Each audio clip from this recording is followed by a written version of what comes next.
Welcome back. As you sip your afternoon cup of coffee right now, you likely used an electric coffee pot? Yeah, in a way, it's robotic. It's a machine, but the future may contain even more automation. I have a theme today. You sure Yes, do. you do. I do. I think that all this stuff is so interesting. So when I saw this story from Octane Coffee pop up in a news feed, I thought we have to talk about this. So this company has now started to expand. They have a couple different locations, mostly in Wisconsin right now. I think that's their only locations. But they can make complex drinks. The way that this works is you have the app on your phone ahead of time. You order your drink, you scan a QR code when you get there, and then your drink is delivered to you. So that's all it is. There are no baristas. There's no one there to talk with. I don't even think you can go inside. The guy who started this company, it started in the pandemic. He realized that he wanted to do something with this, and then it just started growing from there. Now, I will say that, again, as we were talking about with the housing, the 3D printed housing, and that turning robotic, he does use local ingredients outside of the coffee beans.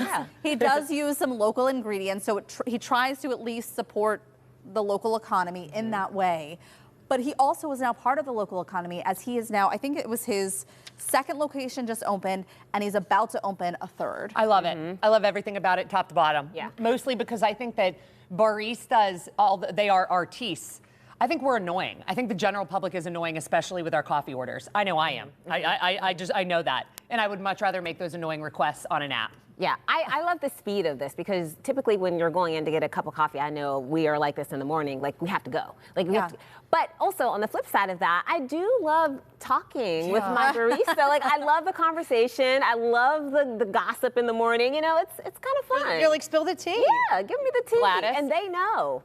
Yes, I do. Gladys. It does feel like every industry is fighting for their lives right now, though. Absolutely. Because you do wonder what jobs will be left after automation, robots, and everything is complete. And I do think there's going to be a space, but you almost wonder what you're doing. How does that translate into the future? What can you be doing now that works for 10 or 15 years from now, or even 5? Let's be honest how fast things are moving. Absolutely. I will say, I think that there's a market for these, but I also think that people, I know this is, there's someone saying, Cal, have you lived in this world? There are people who are really, they're fiending for human connection. So you're right. There are people who are just they're in a rush. They don't want to chat with Gladys. Right.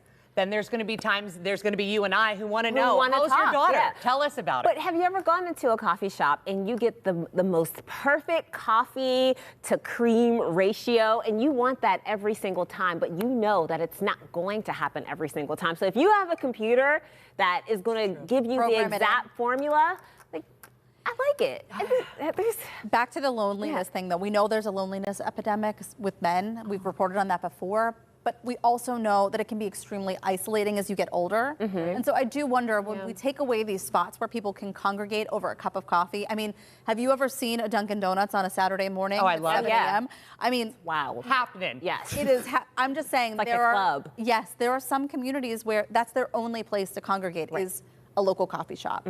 So I don't know. I'm really mixed on what the future looks like for everything. I know. I hope that we don't go into full automation, because again, we like to gab. Right. We're big gabbers. Who do we want to talk gab. to? I The know. robots? Are they going to talk back? No. Probably not. I'll find someone. All right. Don't you worry. All right. Well, robots may be in control of your morning coffee, but we're keeping things human when it comes to dinner. A little later, find out how you can make a pasta dish that's low on effort but big on flavor. But first, think of this event as a gallery you can flip through. Stick around to learn more about the annual event that'll make your book collection a little cooler. That's next.